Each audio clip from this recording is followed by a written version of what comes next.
They've been preparing for months for this moment, and everybody does their best to pass every obstacle. But Nadia falls from one of the obstacles and sprains her ankle.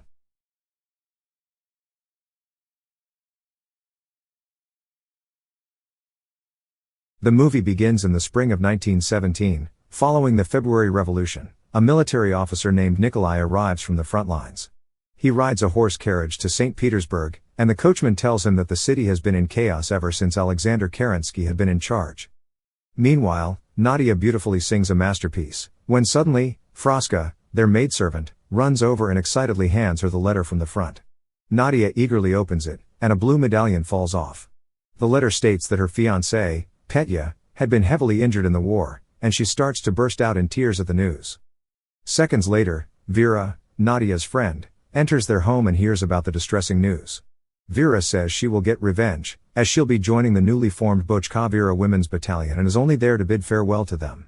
Also wanting revenge, Nadia tells her mother she'll do the same without hesitation and runs off after Vera. Nadia's mother orders Fraska to stop and bring her back. She bribes her with jewelry and cash to get Nadia back. At the same time, Nikolai arrives at the Russian army's headquarters, where the generals, including Kerensky, plan to hold out the German advance. One of the generals tells the committee that none of the soldiers are combat ready, as claims of false freedoms blind them. They present a video showing many Russian soldiers fraternizing with the enemy as the Germans encourage them to revolt while offering alcohol and food rations.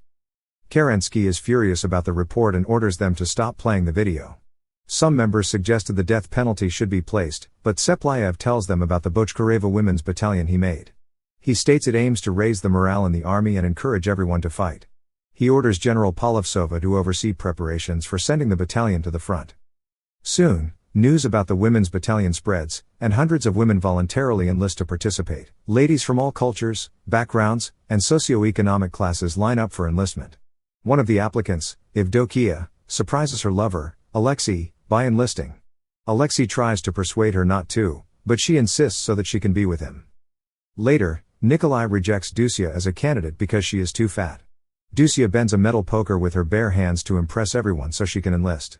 Unbeknownst to her, the battalion commander, Maria Bochkareva, is watching her. Maria appoints Dusia as her deputy and orders Nikolai to proceed with her enlistment. Then, Maria meets a general outside who says that while he doesn't have a son, but has a daughter, Natalia Tatascheva, who he offers to join the battalion. Maria welcomes the well-trained lady without hesitation. After the enlistment and examinations, all women are required to entirely cut their hair, with a few of them immediately backing out and most of them being brave enough to do it. After their haircuts, the recruits are taught to stay in proper formation while their commander, Maria, formally introduces herself and her comrades. That night at the barracks, Galina, another recruit, starts a commotion by being a bully.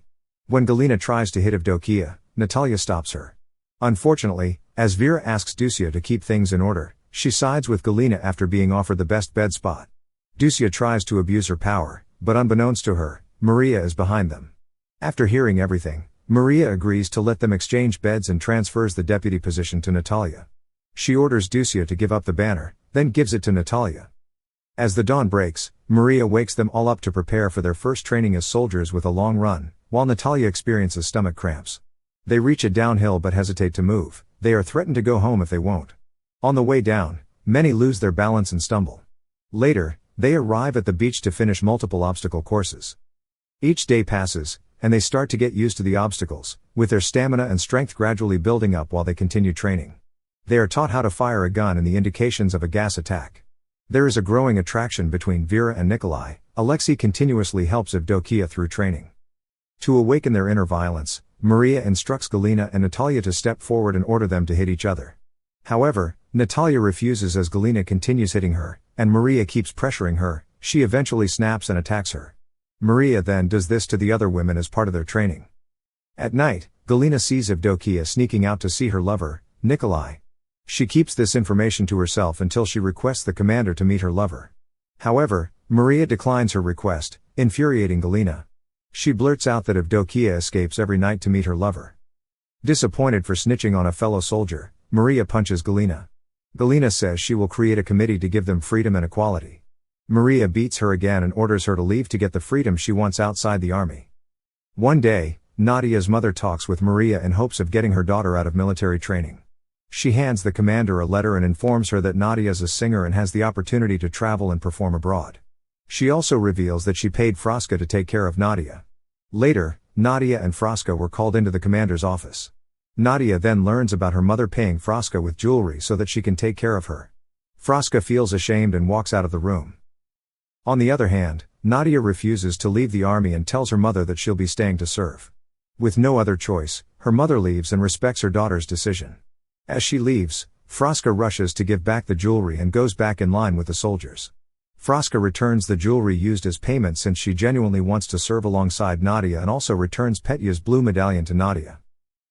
Later, a truck arrives, and the officers tell Maria that she is under arrest, as per orders of General Polovtsova. The recruits could only watch as they saw their commander taken away. She arrives at Polovtsova's office and discovers that Galina filed a complaint against her.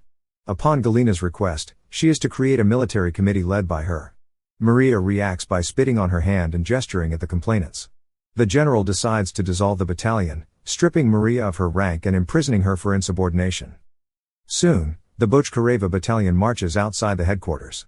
As Maria's deputy, Natalia forces her into the general's office and tries to persuade Polovtsova to release their commander. She explains that everybody in the entire battalion is part of the committee, hence, there's no need for one, and Maria should be released. After being dismissed by the general, Natalia returns to the formation and waits for a result. Determined for Maria to be released, they stay in formation day to night, rain or shine. The next morning, Polovtsova sees the ladies still in formation. Amazed by their loyalty and persistence, he takes back Maria's punishment. However, he demands that if one of them fails the evaluation, they'll all go to the front and will dissolve the battalion. That night, Natalia's servant, Serafima, cries aloud and attracts the attention of the others. Natalia admits that she is pregnant. Maria has no other choice but to let her leave the army. She then instructs all women to line up and thanks Natalia for protecting them. Before Natalia leaves, Maria transfers the banner and duty of being the deputy to Vera. The following day, the battalion's final evaluation commences. They've been preparing for months for this moment, and everybody does their best to pass every obstacle. But Nadia falls from one of the obstacles and sprains her ankle. Vera and Fraska don't leave Nadia and help her with the remainder of the course, but Maria is angry at them since they are too late. Fraska explains that they are only instructed to complete the obstacle without any time limit. Realizing she's right, Polovtsova declares that the whole battalion has passed the exam and will take an oath to integrate into the regular army. Soon, the battalion heads for the front lines. Nadia sees her fiancé, Petya, injured and unconscious at the train station. She quickly kisses him and gives him back his medallion. Nadia quickly gets on the train, not knowing that Petya has gained consciousness. Moments later, while on a break from the march, they enjoy their time at a nearby pond, but the sounds of numerous men running towards them alarm the ladies. Maria orders everyone to get in a defensive formation. They quickly point their guns at the Russian soldiers who lost their will to fight the Germans. Maria then berates the men aggressively. Fortunately, a few soldiers recognized Maria as a comrade for saving their lives years back. That made the male soldiers respect them and leave. Almost at the front, Maria meets up with the dispirited colonel. He admits he couldn't control his men, who all lost the will to fight. Maria asks him to put the women on the front line of the war, which he approves. After arriving at the trenches, the soldiers settle in. Then, 2 German soldiers approach to bribe them with food and alcohol. But the lady soldiers are loyal to their cause. Vera is suspicious of their enemy, reads their little notebook, and informs their commander they are spies. They hold them at gunpoint, and when they run away, Dusia stabs one of them to death, and she cries since it is her first time ending someone's life.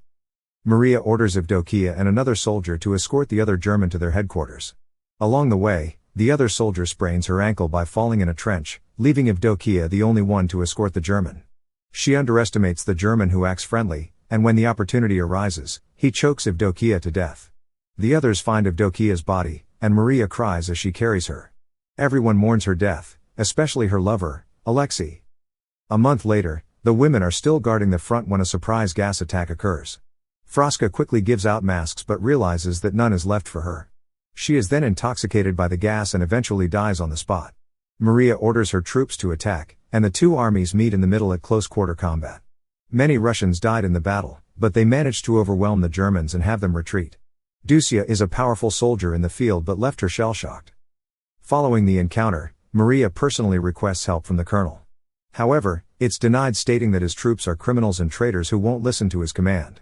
She sees how ashamed he is of this from the colonel's face, and she lets it go. As Maria leaves to return to the front line, the men confront him and call out her husband. The pair hits one another. She tries to fight back while the colonel hears the commotion outside but chooses to fall on deaf ears. Maria's husband ends up beating her until she's unconscious. Later, Maria weakly recovers and returns to her girls. Meanwhile, videos about the Bochkareva Women's Battalion fighting against the Germans without any male soldiers reaches the higher-ranked officers. Russian Colonel Leonidovich discusses that it's evident that no soldier's regiment wants to take action except for the Bochkareva Battalion. Then, Petya accidentally drops the tea when he sees his injured fiancée in the video. After the meeting, Petya asks Leonidovich for permission to go to the front. Leonidovich then tells him that they will go together and fight in the war. As night falls, the battalion prays together before their surprise attack against the Germans. The Russians crawl toward the German positions in the cover of darkness. Maria orders Vera to take the lead of the charge once she gives the signal. Their plan commences, and the enemy springs into action and gets several kills. Still, the Russians have the upper hand by using the element of surprise. The colonel awakens to the sound of a gunfight. His aide informs the officer that the Bochkareva has survived the attack since midnight. Fierce close-quarter combat in the trenches ensues. Both sides suffer heavy casualties, but the Russians push back the Germans to their initial positions. Dusia picks up a machine gun and kills many enemies. Meanwhile, Alexei leads a charge but gets hit in the neck, killing him instantly. After the carnage, the troops line up, and Maria rewards Dusia with her watch for her bravery and contribution to advance. After that, Maria orders Vera and Nadia to again ask for help from the male troops, but not a soul volunteer. Colonel Leonidovich and Petya later arrive to volunteer to fight on the front lines. The male soldiers hold them at gunpoint to stop them by stating that officers don't take part in combat. And so, Leonidovich and the other officers strip their insignia. The Germans attack to take the position back. Another fierce firefight ensues.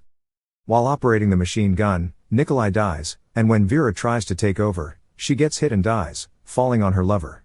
The ladies are cornered into a dead end, and the Germans surround them. They say their last prayers with no escape and little to no other alternative. All of a sudden, they start to hear rumbling footsteps. The movie ends with the officers and the other soldiers arriving to back them up from the Germans, as the last battle of the Bochkareva Women's Battalion. Thank you for watching. Subscribe for more videos like this to help the channel out. Have a nice day.